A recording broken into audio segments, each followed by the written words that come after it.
علی امین گنڈاپور اور وزیر اعظم میں کیا بات چیت ہوئی اور علی امین گنڈاپور کا جو بڑا مطالبہ تھا وہ وزیر اعظم کیا کہہ کر ٹال دیا۔ آئی ایم ایف نے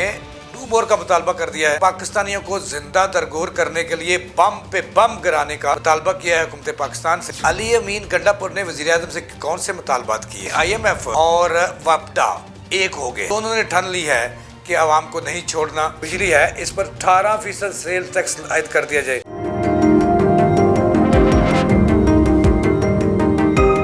بسم اللہ الرحمن الرحیم، ایاک نعبد و ایاک نستعین۔ ناظرین، میں جاوید اقبال اور آپ دیکھ رہے ہیں لمحہ نیوز۔ ناظرین، آہستہ آہستہ برف پگھلنے لگی ہے۔ وزیر اعظم شہباز شریف اور کے پی کے وزیر اعلیٰ اور عمران خان کے قریبی ساتھی علی امین گنڈاپور کی جو ملاقات ہوئی ہے، اس میں علی امین گنڈاپور نے وزیر اعظم سے کون سے مطالبات کیے اور وزیر اعظم نے اس کے جواب میں کیا کہا، اس پہ میں نے آج کے پروگرام میں آپ کو بتانا ہے، ایک نئی خبر دینی ہے۔ اس کے ساتھ یہ بھی بتانا ہے کہ آئی ایم ایف نے 2 بور کا مطالبہ کر دیا ہے اور پاکستانیوں کو زندہ درگور کرنے کے لیے بم پہ بم گرانے کا مطالبہ کیا ہے حکومت پاکستان سے۔ یہ مطالبات کیا کیے ہیں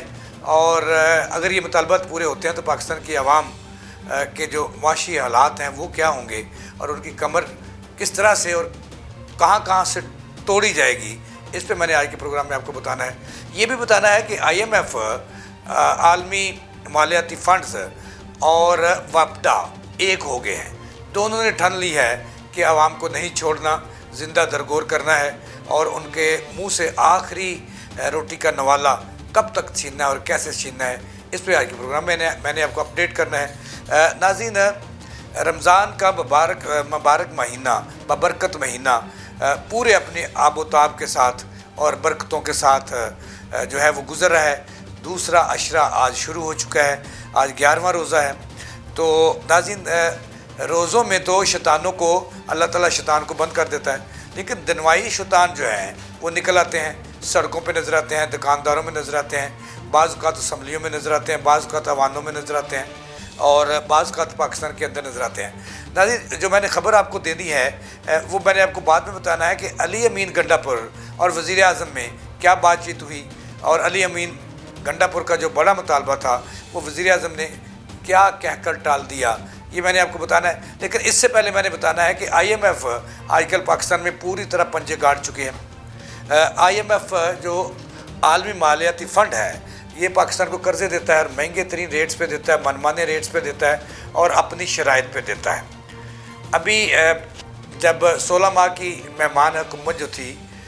پی ڈی ایف کی حکومت، اس نے $1 ارب لیا، اس کے بعد نگرانوں نے موج میلہ کیا اس $1 ارب سے۔ وہ پتہ نہیں کسی نے حساب ہی نہیں لیا کہ وہ ری ویمپنگ پہ لگ گئے یا تنظیم سازی پہ لگ گئے، کہاں لگ گئے، الیکشن پہ لگ گئے، یہ کسی نے کوئی حساب نہیں لیا نگرانوں سے۔ اب آئی ایم ایف نے مزید پاکستان کے لیے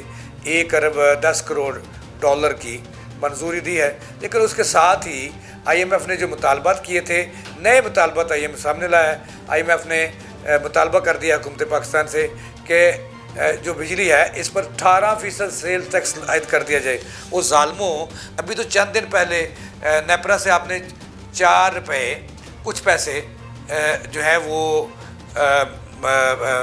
بجلی مہنگی کی تھی، 5 روپے تقریباً کی تھی، اور اب انہوں نے 2 بور، انہوں نے کہا جی کہ ہم اس سے راضی نہیں ہیں، پاکستان کی عوام ابھی تک سڑکوں پہ کیوں نہیں نکلے، بیڑا گر کیوں نہیں کر رہے سڑکوں پر آ کر، اور اپنے گردنے کیوں نہیں کاٹ رہے اور روٹی کا نوالا ایک دوسرے سے کیوں نہیں چھین رہے۔ اب پھر انہوں نے 18%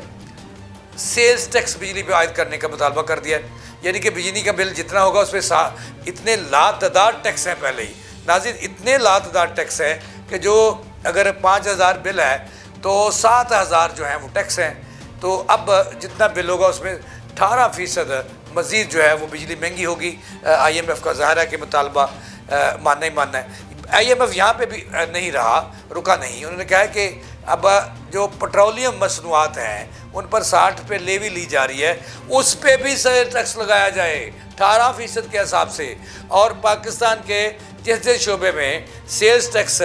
نہیں لیا جا رہا اور سبسڈی دی گئی ہے، حکومت پاکستان اگر مزید آئی ایم ایف کے ساتھ چلنا چاہتی ہے تو یہ آئی ایم ایف کے مطالبات ہیں، تو فوری طور پر جو ہے وہ چھوٹ ختم کرے، سیل ٹیکس کی جن شعبوں میں چھوٹ ہے، ادویات پر سیل ٹیکس نہیں ہے، اس پہ ٹیل ٹیکس عائد کیا جائے تاکہ مریض پاکستان کے مر جائیں، اور اس طرح جو دیگر شعبہ جات ہیں جہاں جہاں پہ سیل ٹیکس کی چھوٹ دی گئی ہے وہ حکومت واپس لے اور 18% ہر چیز پہ سیل ٹیکس عائد کر دے۔ یہ بیڑا گرک کر رہا ہے آئی ایم ایف ہمیں، میں کیا کہوں اب،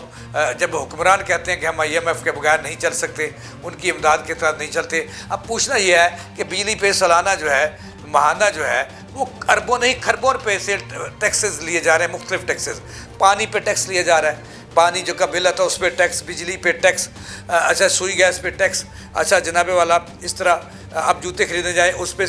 پہ ٹیکس، اس پہ سیل ٹیکس، کھانا کھانے جائیں اس پہ ٹیکس، آپ پانی کی بوتل خریدیں اس پہ ٹیکس، دودھ خریدیں اس پہ ٹیکس، یعنی کہ کوئی بھی چیز نہیں چھوڑی۔ اب مزید وہ آئی ایم ایف اس کے باوجود، میرا خیال آئی ایم ایف چاہتا ہے کہ پاکستان ایک زندہ لوگوں کا قبرستان بن جائے اور لوگ جو ہے نا وہ اپنی قبریں خود کر اپنی شارگیں کاٹیں اور گھس جائیں قبروں میں۔ تو یہ صورتحال ہے کہ جو آئی ایم ایف نئے مطالبات کر لی ہے کہ اب ادویات پر بھی سیل ٹیکس عائد کیا جائے، پٹرولیم پر لیوی 60 روپے فی لیٹر لی جا رہی ہے، اس پہ بھی سیل ٹیکس 18% لیا جائے، بجلی پہ بھی مزید سیل ٹیکس لیا جائے۔ تو ناظرین یہ بات یہاں پہ ختم نہیں ہوتی، بجلی نے بھی پھر جو وابڈا ہے انہوں نے پھر ایک نیا بم گرانے کا فیصلہ کر لیا ہے، 967 ارب روپے ماہانہ کے حساب سے مزید بجلی جو ہے وہ مہنگی کی جا رہی ہے۔ ابھی چند دن پہلے مہنگی ہوئی تھی، اب پھر جو ہے 967 ارب روپے جو ہے وہ بجلی مہنگی کی جا رہی ہے۔ جتنی بجلی مہنگی کر جانی ہے اس سے وابڈا کو 967 ارب روپے ماہانہ فائدہ ہوگا۔ تو اس کا مطلب یہ ہوا کہ آئی ایم ایف اور وابڈا نے معاہدہ کر لیا ہے اور ایک ہو گئے ہیں، دونوں ایک دوسرے کی ماسی پھپھی کے بچے بن گئے ہیں کہ اس نے بھی کہا ہے کہ ڈو مور، یہ بھی وابڈا بھی کہہ رہا ہے ڈو مور، اور عوام جائیں جہنم میں، لوگ مر رہے ہیں، خودکشیاں کر رہے ہیں۔ ابھی چند دن پہلے بھاولپور میں ایک میاں بیوی نے بھوک سے اور کرایہ نہ دینے کی وجہ سے، ایک طرف وزیر اعلیٰ پنجاب جو ہے وہ کہہ رہی ہیں کہ میں بہت بڑی سوداگر ہوں، اللہ کی راہ پہ خرچ کر رہی ہوں 30 ارب روپیہ، اوپر سے وزیر اعظم کہتے ہیں کہ میں غریبوں کو رمضان میں جو ہے 13 ارب روپے کی امداد دے رہے ہیں، لیکن ادھر بھاولپور میں ایک میاں بیوی مزدور کرانا جس کرایہ نہیں دے رہے تھے، ان کے پاس روزے رکھنے کے لیے پیسے نہیں تھے، تو انہوں نے پہلے خود کو بچوں کو زہر کے دے کے مارا، پھر خود زہر کھا کے مر گئے، نجات ہو گئی۔ اس کا قتل کس کے سر ہوگا؟ حکمرانوں کے سر ہوگا، وزیر اعلیٰ پنجاب کے سر ہوگا، وزیر اعظم کے سر ہوگا، کیونکہ حضرت عمر کا قول سب کو یاد ہے کہ انہوں نے کیا کہا تھا کہ ایک بچہ بھی، بھیڑ کا بچہ بھی وہاں پہ دریا فرات کے کنارے پہ ایسا مر گیا تو اس کا ذمہ دار عمر ہے۔ تو یہاں تو انسان مر رہے ہیں۔ اب ناظرین یہ تھی صورتحال کہ یہ کیا کچھ گل کھلائے جا رہے ہیں۔ حکومت نے آتے ہی جو ہے حکومت لیٹ گئی ہے آئی ایم ایف کے سامنے کہ جو تم کہو گے ہم مانیں گے، لیکن پیسے ٹیکس ہمیں دیتے جائے تاکہ ہم کوئی ری ویمپنگ لگا دیں، کوئی نہروں پہ لگا دیں، کچھ اپنے دوروں پہ لگا دیں اور عوام مر جائیں جہنم میں۔ یہ ناظرین بات تھی۔ اب اصل بات کی طرف آتے ہیں کہ وزیر اعظم شہباز شریف اور علی امین گنڈا پور کی 1 to 1 بھی ملاقات ہوئی ہے، اجلاس میں بھی انہوں نے شرکت کی ہے۔ تو ذرائع کا یہ کہنا ہے کہ بہت ساری باتیں ہوئیں۔ وزیر اعظم نے کہا کہ آپ ملک کے لیے، قوم کے لیے ہمارے ساتھ چلیں اور حکومت کا ساتھ دیں، ہم آپ کا ساتھ دیں گے، لیکن کہا ہے کہ علی امین گنڈا پور جو ہیں وہ وزیر اعظم کی آنکھوں میں آنکھیں ڈال کر باتیں کر رہے تھے اور انہوں نے بڑا مطالبہ کر دیا۔ انہوں نے کہا کہ اگر آپ چاہتے ہیں کہ قومی دھارے میں ہمیں شامل کرنا اور کرنا بھی چاہیے، اور ایک تو یہ ہے کہ آپ کی حکومت جعلی ہے، یہ حکومت ختم کریں، نئے انتخابات کی طرف جائیں۔ ایک دوسرا انہوں نے کہا کہ 9 مئی کے جو لوگ ہیں جنہوں نے احتجاج کیا اور ان پر جو مقدمات ہیں وہ ختم کروائیں۔ تیسرا انہوں نے کہا کہ عمران خان بے گناہ ہے، ان کے جو تمام کیسز ہیں وہ ختم کرائیں، تو ہم آپ کے ساتھ چلنے کے لیے تیار ہیں۔ تو اس کا ذرائع کا کہنا ہے کہ وزیر اعظم انہیں کوئی خاطر خواہ جواب نہیں دے سکے، لیکن برف ضرور پگھلی ہے، برف پگھل گئی ہے۔ عمران خان جو ہے اس کے لیے، اس کے وزیر اعلیٰ نے اس کو باہر لانے کے لیے، 9 مئی کے لوگوں کو باہر لانے کے لیے، پرویز الہی کو باہر لانے کے لیے، شاہ محمود قریشی کو باہر لانے کے لیے، میاں اسلم اقبال کی جان چھڑانے کے لیے، اور اس طرح مراد سعید کی جان چھڑانے کے لیے، اور اس طرح جتنے جو لوگ ہیں وزیر اعظم، وزیر اعلیٰ کے پی کے نے ضرور اٹیمپٹ کی ہیں اور انہوں نے کوششیں بھی شروع کر دی ہیں۔ اس کا مطلب یہ ہوا کہ شہباز شریف اگر انہیں ساتھ لے کے چلنا چاہتے ہیں، کیونکہ شہباز شریف کی تو کوئی نہیں ہے، اسٹیبلشمنٹ جو ہے ان کے سامنے وہ بیگی بلی بنتے ہیں اور وہ جو کہتی ہے وہ کرتے ہیں، اور نواز شریف بھی گھر میں بیٹھے ہیں۔ اس کا مطلب یہ ہوا کہ آنے والے دنوں میں عمران خان کے لیے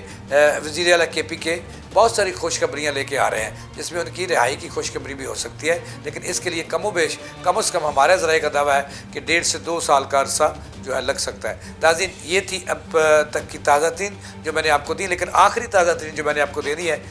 یعنی کہ وزیر اعظم نے ذرائع کا یہ دعویٰ ہے کہ علی امین گنڈا پور کو کہا کہ یہ ہے کہ عمران خان علاج کے لیے